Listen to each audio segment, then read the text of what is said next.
ഈശോ മിശിഹായ്ക്ക് സ്തുതിയായിരിക്കട്ടെ. ഹായ് കൂട്ടുകാരെ, നാളെ മാർച്ച് 19 വിശുദ്ധ യൗസേപ്പ് പിതാവിൻ്റെ മരണത്തിരുനാളാണ്. നമ്മുടെ പലരുടെയും കുടുംബങ്ങളിൽ തിരുനാളിനൊരുക്കമായി യൗസേപ്പ് പിതാവിൻ്റെ പ്രത്യേക പ്രാർത്ഥനകളൊക്കെ ചൊല്ലി നമ്മൾ ഈ കഴിഞ്ഞ ദിവസങ്ങളിലൊക്കെ ഭവനങ്ങളിൽ ഒരുങ്ങുകയായിരുന്നു. യൗസേപ്പ് പിതാവിനോട് മധ്യസ്ഥം തേടി നിങ്ങൾ പ്രാർത്ഥിക്കുന്ന നിങ്ങളുടെ നിയോഗങ്ങളെല്ലാം യൗസേപ്പ് പിതാവ് നാളത്തെ ദിനം പ്രത്യേകമായിട്ട് ഈശോയ്ക്ക് കൊടുത്ത് പ്രാർത്ഥിച്ച് നിങ്ങൾക്കതൊക്കെ സാധിച്ചു തരട്ടെ എന്ന് ഞാനും പ്രാർത്ഥിക്കുന്നു. ഇന്ന് ഞാൻ നിങ്ങളെ പരിചയപ്പെടുത്തുന്നത് യൗസേപ്പ് പിതാവിൻ്റെ 7 വ്യാകുലങ്ങളോടും സന്തോഷങ്ങളോടുമുള്ള ഭക്തി പ്രചരിപ്പിച്ചുകൊണ്ടുള്ള ഒരു ജപമാലയാണ്. യൗസേപ്പ് പിതാവിൻ്റെ മധ്യസ്ഥം തേടി പ്രാർത്ഥിക്കുന്ന ഏതൊരു കാര്യവും നമുക്ക് പിതാവ് ഈശോയിൽ നിന്ന് വാങ്ങിത്തരും. പരിശുദ്ധ അമ്മയെ നമ്മൾ എത്രമാത്രം സ്നേഹിക്കുന്നുണ്ടോ അതുപോലെ തന്നെ യൗസേപ്പ് പിതാവിനെയും സ്നേഹിക്കുകയും മധ്യസ്ഥം തേടി പ്രാർത്ഥിക്കുകയും ചെയ്യണം. എനിക്ക് ഒത്തിരി ഇഷ്ടമാണ് യൗസേപ്പ് പിതാവിനെ. ഞാനത് നിങ്ങളോട് പല വീഡിയോയിലും പറഞ്ഞിട്ടുണ്ട്. ചെറുപ്പം മുതലേ യൗസേപ്പ് പിതാവിനോട് ഞാൻ ഒരുപാട് പ്രാർത്ഥിക്കുമായിരുന്നു. ഈ യൗസേപ്പ് പിതാവിനോടുള്ള ഭക്തിയിൽ വളരാൻ എനിക്ക് കാരണം എൻ്റെ അമ്മയാണ് കേട്ടോ. അമ്മ എപ്പോഴും യൗസേപ്പച്ചനോട് ഇങ്ങനെ പ്രാർത്ഥിക്കും. ഞാൻ നേരത്തെ ഒരു വീഡിയോയിൽ പറഞ്ഞതുപോലെ എൻ്റെ വീട്ടിൽ ഉറങ്ങുന്ന യൗസേപ്പ് പിതാവിൻ്റെ ഒരു രൂപമുണ്ട്. അമ്മ എന്ത് പ്രതിസന്ധി വരുമ്പോഴും ഞങ്ങൾ കണ്ടിട്ടുണ്ട് യൗസേപ്പ് പിതാവിൻ്റെ രൂപത്തിൻ്റെ അടിയിൽ അമ്മ നിയോഗങ്ങളെ എഴുതിയിട്ട് പ്രാർത്ഥിക്കും. വളരെ പെട്ടെന്ന് തന്നെ അമ്മയ്ക്ക് അത് സാധിച്ചു കിട്ടാറുമുണ്ട്. അതുകൊണ്ട് തന്നെ ഞാനും ഇന്ന് അങ്ങനെയാണ്. എനിക്ക് എന്തെങ്കിലുമൊക്കെ വിഷമം വരുമ്പോൾ ഞാൻ ഉടനെ അമ്മയെ ഫോൺ വിളിച്ചിട്ട് പറയും, അമ്മേ എൻ്റെ ഈ ഒരു കാര്യം ഒന്ന് യൗസേപ്പ് പിതാവിൻ്റെ രൂപത്തിൻ്റെ ബാക്കിൽ ഒന്ന് എഴുതി വെക്കാമോ അമ്മയെന്ന് ചോദിക്കുക. അമ്മ എഴുതി വെക്കും. അങ്ങനെ എനിക്കും പെട്ടെന്ന് തന്നെ യൗസേപ്പ് പിതാവ് അത് സാധിച്ചു തരാറുണ്ട്. അതുകൊണ്ടാണ് ഞാൻ പറഞ്ഞത്, എനിക്ക് ഭയങ്കര ഇഷ്ടമാണ് യൗസേപ്പ് പിതാവിനെ. ചെറുപ്പം തൊട്ടേ എന്നും പ്രാർത്ഥിക്കുക. എൻ്റെ വീട്ടിൽ ഞാൻ കണ്ടിട്ടുണ്ട് അമ്മ ഏതൊക്കെ പ്രാർത്ഥന മുടക്കിയാലും ഭാഗ്യപ്പെട്ട മാറി യൗസേപ്പേ എന്നുള്ള പ്രാർത്ഥന ഒരിക്കലും മുടക്കിയിട്ടില്ല. ഞാൻ ഇന്ന് വരെ കണ്ടിട്ടില്ല അമ്മ ആ പ്രാർത്ഥന മുടക്കിയത്. കൊന്ത പോലും ചെല്ലാതെ കിടന്നുറങ്ങിയ ദിവസങ്ങളുണ്ട് ശരിക്കും പറഞ്ഞാൽ ചെറുപ്പത്തിലൊക്കെ. പക്ഷെ അമ്മ ഈ പ്രാർത്ഥന മാത്രം മുടക്കി ഞാൻ കണ്ടിട്ടില്ല. അത്രമേൽ അമ്മയും വലിയൊരു ഭക്തിയാണ്. എൻ്റെ അമ്മയുടെ അമ്മ, അതായത് എൻ്റെ വല്യമ്മച്ചി, യൗസേപ്പ് പിതാവിൻ്റെ ഒരു കടുത്ത ഭക്തിയായിരുന്നു കേട്ടോ. അതാണ് മക്കളായ ഞങ്ങൾക്കെല്ലാം അത് പകർന്നു കിട്ടിയത് ഈ വല്യമ്മച്ചിയിൽ നിന്നാണ്. വല്യമ്മച്ചിയും എപ്പോഴും യൗസേപ്പച്ചനോട് ഇങ്ങനെ പ്രാർത്ഥിച്ചുകൊണ്ട് നടക്കും.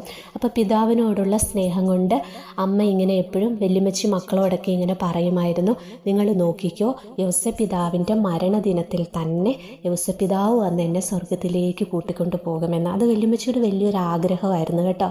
അത്ഭുതം എന്ന് പറയട്ടെ, വല്യമ്മച്ചിയുടെ പ്രാർത്ഥന പോലെ തന്നെ, വല്യമ്മച്ചിയുടെ ആ ഒരു ആഗ്രഹം പോലെ തന്നെ ഒരു മാർച്ച് 19 യൗസേപ്പ് പിതാവിൻ്റെ മരണത്തിരുനാളിന് വല്യമ്മച്ചി സ്വർഗത്തിലേക്ക് യാത്രയായി. തൻ്റെ ഭക്തിയെ യൗസേപ്പ് പിതാവ് അങ്ങ് സ്വർഗത്തിലേക്ക് കൊണ്ടുപോയി.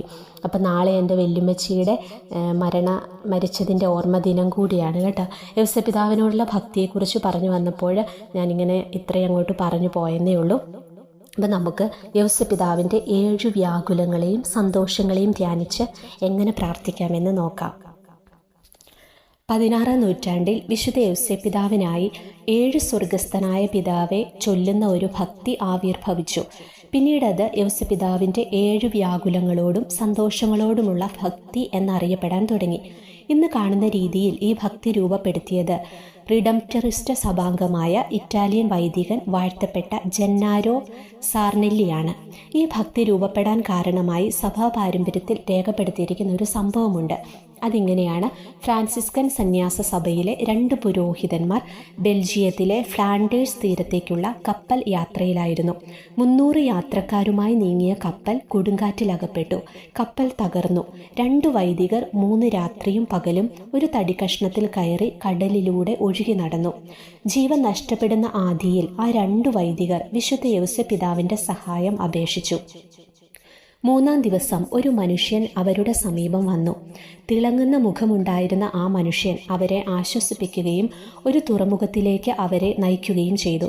തങ്ങളുടെ ജീവൻ രക്ഷിച്ച ആ മനുഷ്യനോട് നന്ദി പറഞ്ഞ ആ പുരോഹിതർ തങ്ങളെ രക്ഷിച്ച അത്ഭുത മനുഷ്യൻ്റെ പേര് ചോദിച്ചപ്പോൾ ജോസഫ് എന്നായിരുന്നു മറുപടി. തങ്ങളെ രക്ഷിച്ച യൗസേപ്പ് പിതാവിനോടുള്ള നന്ദിയും ബഹുമാനവും നിലനിർത്താൻ അവർ ആഗ്രഹം പ്രകടിപ്പിച്ചപ്പോൾ ദിവസവും 7 പ്രാവശ്യം സ്വർഗസ്ഥനായ പിതാവേ, നന്മ നിറഞ്ഞ മറിയമേ എന്നീ ജപങ്ങൾ എൻ്റെ 7 വ്യാകുലങ്ങളും സന്തോഷങ്ങളും ധ്യാനിച്ചു പ്രാർത്ഥിക്കുക എന്നായിരുന്നു യൗസേപ്പ് പിതാവിൻ്റെ മറുപടി. യൗസേപ്പ് പിതാവിൻ്റെ 7 വ്യാകുലങ്ങളും സന്തോഷങ്ങളും നമ്മുടേതാക്കി മാറ്റാം. ഈശോയിലേക്ക് നമുക്ക് വളരാം. ഇപ്പോൾ തന്നെ നമ്മുടെ വീഡിയോ ഒരു 5 മിനിറ്റോളം ആയി. അപ്പം ഞാൻ ഈ പ്രാർത്ഥന കൂടി ഉൾപ്പെടുത്തുമ്പം നമ്മുടെ വീഡിയോ ഒത്തിരി നീണ്ടു പോകും. അപ്പം നിങ്ങൾക്ക് ബോറടിക്കും, നിങ്ങൾക്ക് ഭക്തിയോടുകൂടി അതിൽ പ്രാർത്ഥനയിൽ പങ്കെടുക്കാനായിട്ട് പറ്റത്തില്ല.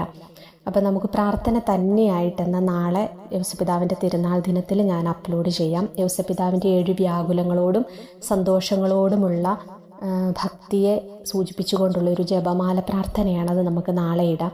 ഈ ഒരു ജപമാല പ്രാർത്ഥനയുടെ പിന്നിലെ ചരിത്രമാണ് ഞാനിപ്പം നിങ്ങളോട് ഷെയർ ചെയ്തത്. ഞാൻ ഈ ആദ്യമൊക്കെ ആ ഇൻട്രൊഡക്ഷനിൽ പറഞ്ഞതൊക്കെ ഞാൻ എഴുതി വെച്ച് തയ്യാറാക്കിയിട്ടല്ല ഞാൻ ഈ ഓഡിയോ എടുക്കുന്നത്. ഇങ്ങനെ യൗസപിതാവിനെ കുറിച്ച് പറഞ്ഞു വരുമ്പോൾ എനിക്കറിയാതെ എനിക്ക് നിർത്താൻ പറ്റത്തില്ല.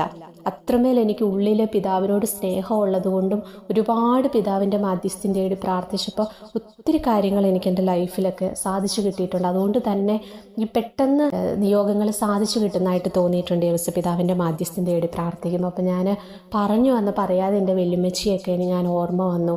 ആ കാര്യങ്ങളൊക്കെ ഞാൻ അറിയാതെ പറഞ്ഞു പോയതാണ് നിങ്ങളോടൊപ്പം. ഇച്ചിരി നീണ്ടുപോയി. ഇപ്പം ഈ പ്രാർത്ഥനയും കൂടെ വരുമ്പോഴത്തേക്കും ഒരുപാട് വലുതായിപ്പോവും നമ്മുടെ വീഡിയോ. അപ്പം ഞാൻ നാളെ ഈ പ്രാർത്ഥന തന്നെയായിട്ട് അപ്ലോഡ് ചെയ്യാം കേട്ടോ. ഈശോ എല്ലാവരെയും അനുഗ്രഹിക്കട്ടെ.